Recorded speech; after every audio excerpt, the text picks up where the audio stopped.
రాకాలోకంకి స్వాగతం. ఈ కంటెంట్ మీకు నచ్చినట్టయితే లైక్ చేయండి, మీ బంధుమిత్రులకు షేర్ చేయండి. ఇప్పటివరకు సబ్స్క్రైబ్ చేసుకోకపోతే సబ్స్క్రైబ్ బటన్ని నొక్కండి, అదేవిధంగా బెల్ ఐకాన్ని కూడా నొక్కటం మర్చిపోకండి. మిత్రులారా, పాకిస్తాన్ సమర్థిత ఉగ్రవాదులు లష్కర్ ఎ తోయబా ఉగ్రవాదులు మరొక్కసారి జమ్మూ కాశ్మీర్లో తెగబడ్డారు. వాళ్ళు ఎంచుకున్నటువంటి సమయం కూడా సందర్భం కూడా గమనించాల్సింది. సమయము భారతదేశము పాకిస్తాన్ని వరల్డ్ కప్ క్రికెట్ మ్యాచ్లో ఘోర పరాజయం పాల్చేసినటువంటి సమయము. హోరాహోరీ మ్యాచ్ తర్వాత పాకిస్తాన్ చివరి ఓవర్లో 16 రన్స్ కొట్టలేక చతికిల పడిపోయి దేశమంతా సంబరాలు జరుపుకుంటూ పాకిస్తానీయులు టీవీల్ని బద్దలు కొట్టుకుంటున్నటువంటి సమయాన్ని వాళ్ళు ఎంచుకున్నారు. ఈ దేశం కూడాను ఈ క్రికెట్ సంబరంలో మునిగి జమ్మూలో జరిగినటువంటి ఈ ఘాతుకం గురించి పెద్దగా ఆలోచించలేదు. సరిగ్గా ఇదే సమయానికి ఢిల్లీలో ప్రధానమంత్రి నరేంద్ర మోదీ ఒక చారిత్రాత్మక విజయం తరువాత ముచ్చటగా 3వసారి పదవీ ప్రమాణ స్వీకారం చేస్తున్నారు. 72 మంది మంత్రులు అధికారాన్ని చేపడుతున్నటువంటి సమయాన్ని ఎంచుకుని ఈ దాడి చేశారు. ఈ రెండిటిని ఈ సందర్భం చాలా ముఖ్యమైనది. ఒకటి, క్రికెట్ మ్యాచ్లో ఇండియా ఓడిపోయింది. సరిగ్గా అదే సమయానికి పదవీ ప్రమాణ స్వీకారం జరుగుతున్నది. సరిగ్గా అదే సమయానికి పాకిస్తాన్ ప్రధానమంత్రి నరేంద్ర మోదీ గెలిచినటువంటి వారం రోజుల తరువాత అభినందనలు అని ఒక్క వాక్యపు అభినందన సందేశం పంపించారు. సరిగ్గా ఆ సందేశం ఇలా ట్విట్టర్లో దర్శనం ఇవ్వటము, ఇక్కడ ఈ దాడి జరగటం జరిగింది. సమయంతో పాటు సందర్భాన్ని కూడా ఒకసారి చూద్దాము. ఈ దాడి ఇప్పుడే ఎందుకు జరిగింది? ఈ 3 కారణాలతో పాటు మరొక 2 కారణాలు ఉన్నాయి. అదేంటంటే, జూన్ 14 నుంచి కశ్మీరీ హిందువులకు అత్యంత పవిత్రమైనటువంటి ఖీర్ భవానీ టెంపుల్కి యాత్ర ప్రారంభమవుతుంది. దేశమంతా ఉన్నటువంటి ప్రపంచంలోని పలుచోట్ల ఉన్నటువంటి కశ్మీరీ హిందూ పండితులు ఈ యాత్ర కోసం వస్తారు. ప్రతి సంవత్సరము ఖీర్ భవానీ టెంపుల్ అంటే క్షీర భవానీ, ఇది కశ్మీరీ లాంగ్వేజ్లో ఖీర్ భవానీ అవుతుంది. ఈ ఖీర్ భవానీ దేవాలయానికి యాత్ర కాలినడకన వెళ్తారు, దర్శించుకుంటారు, తిరిగి వస్తారు. ఇది 14వ తారీఖున జరుగుతుంది. 12వ తారీఖున జమ్మూ నుంచి యాత్రికులు బయలుదేరతారు. సరిగ్గా 12వ తారీఖుకి ముందు ఈ దాడి జరిగింది. అంతేకాదు, ఈ దాడి 29 జూన్ నుంచి అంటే ఈ నెల చివరి వారంలో అమర్నాథ్ యాత్ర ప్రారంభమవుతుంది. 2 మార్గాల గుండా, ఒకటి పహల్గాం గుండా, ఒకటి బాల్తల్ మీదుగా వెళ్తారు. ఈ 2 మార్గాలు కూడా 29th జూన్ నుంచి ప్రారంభమవుతాయి. కాబట్టి ఇటు అమర్నాథ్ యాత్రికులకు, అటు ఖీర్ భవానీ యాత్రికులకు హెచ్చరికగా ఆ యాత్రలను డిస్రప్ట్ చేసే ఉద్దేశంతో ఈ దాడులు జరిగినట్టుగా అనిపిస్తోంది. దానితో పాటు 3వసారి అధికారంలోకి వచ్చినటువంటి నరేంద్ర మోదీని సవాలు చేసేందుకు, బీజేపీ ప్రభుత్వాన్ని సవాలు చేసేందుకు ఈ దాడి జరిగినట్టుగా కనిపిస్తోంది. ఈ దేశపు దురదృష్టం ఏంటంటే, క్రికెట్ మైదానపు గెలుపుని మనము చాలా పెద్ద వార్తగా చూసుకుని ఆనందపడిపోతున్నాము. ఇక్కడ యుద్ధ భూమిలో ఓటమి ఏదైతే ఉందో, ఈ ముఖ్యంగా ఈ రియాసీ ప్రాంతంలో జరిగినటువంటి దాడి, దీని గురించి మాట్లాడటం లేదు. యాత్రికులు పెద్ద సంఖ్యలో అక్కడ రియాసీ ప్రాంతంలో శివఖోరి అనేటటువంటి దేవాలయం ఉంది. ఒక గుహ లోపల అమర్నాథ్ దేవుడు ఉంటాడు. ఈ అమర్నాథ్ టెంపుల్ కాదు, ఇది వేరే, దీన్ని బుఢా అమర్నాథ్ అంటారు. ఈ శివఖోరి దగ్గర ఒక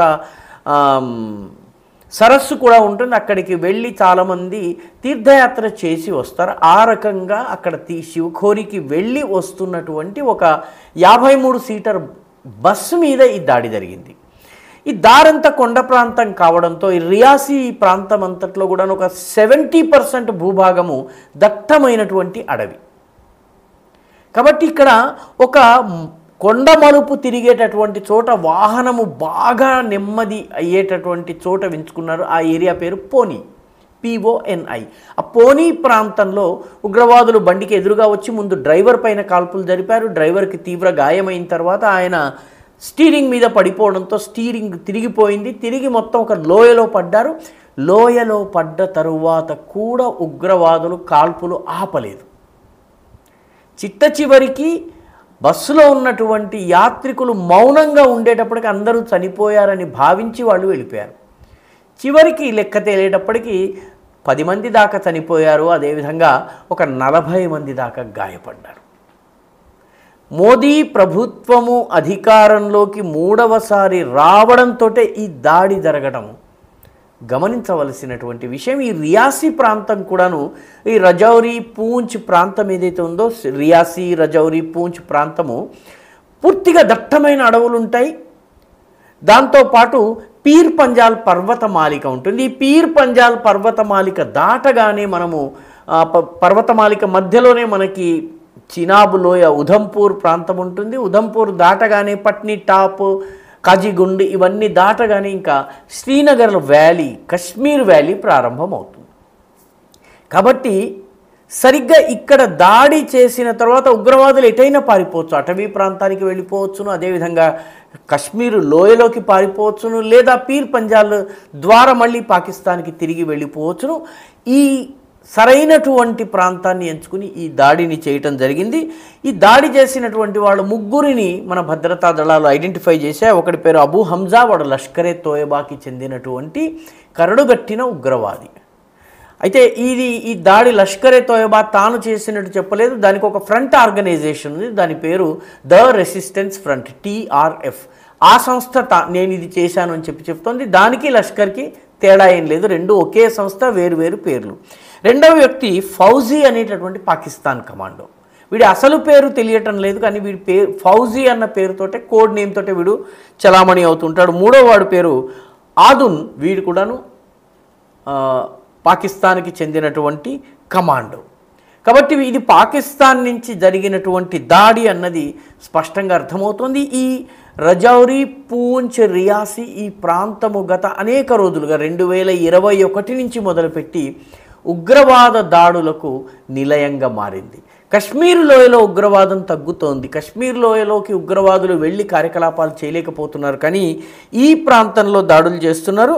మే 2022లో దాడి జరిగింది. జూలై 2022లో 2 లష్కర్ ఉగ్రవాదుల్ని స్థానిక ప్రజలు పట్టి ఇచ్చారు. అదేవిధంగా 1990 నుంచి 2000 వరకు ఉన్నటువంటి ఉగ్రవాదము అంతరించిన తర్వాత మళ్ళీ 2021-22 నుంచి ఈ రియాసీ, రాజౌరీ, పూంచ్ ప్రాంతంలో దాడులు ప్రారంభమైనాయి. ఇది దాటితే కశ్మీర్ లోయ వస్తుంది. కాబట్టి దాడి జరిగింది జమ్మూ ప్రాంతంలోనే, కశ్మీర్ లోయలో కాదు.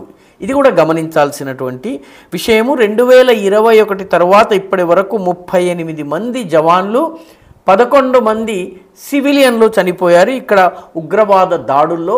ప్రతిసారి కూడాను అదే మోడల్. వాహనము కొండ దిగుతూ ఉన్న సమయంలో, ఒక మలుపు తిరుగుతున్నప్పుడు నెమ్మదించిన సమయంలో దాడులు జరగటము, మిలిటరీ కాన్వాయ్ల మీద కానీ, సిఆర్పిఎఫ్ కాన్వాయ్ మీద కానీ దాడులు జరిగినాయి. ఈసారి యాత్రికుల మీద దాడి జరిగింది.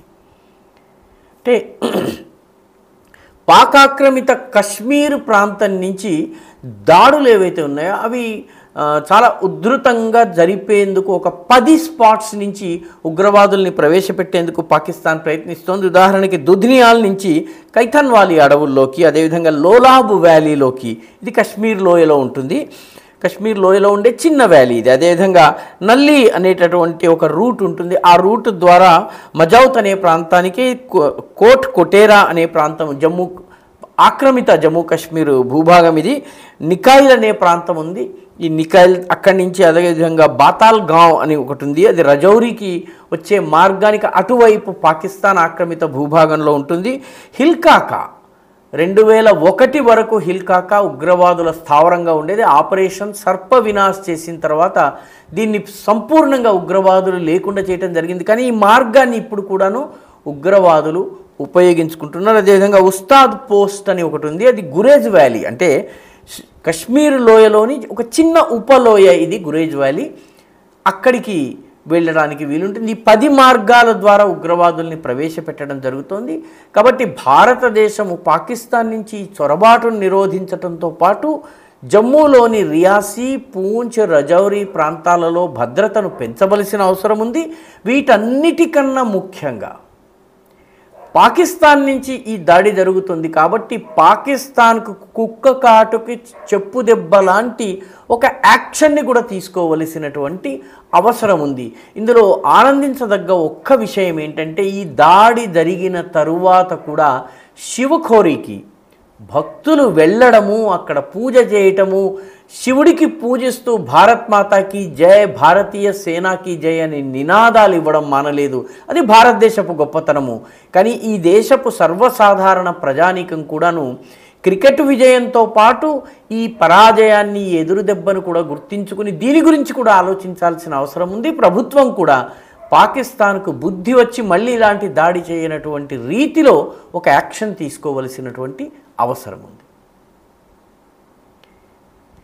ఈ వీడియో మీకు నచ్చినట్టయితే లైక్ చేయండి, షేర్ చేయండి, ఈ ఛానల్కు సబ్స్క్రైబ్ చేయండి. మీ అభిప్రాయాన్ని కమెంట్ల రూపంలో తప్పనిసరిగా పంపించండి.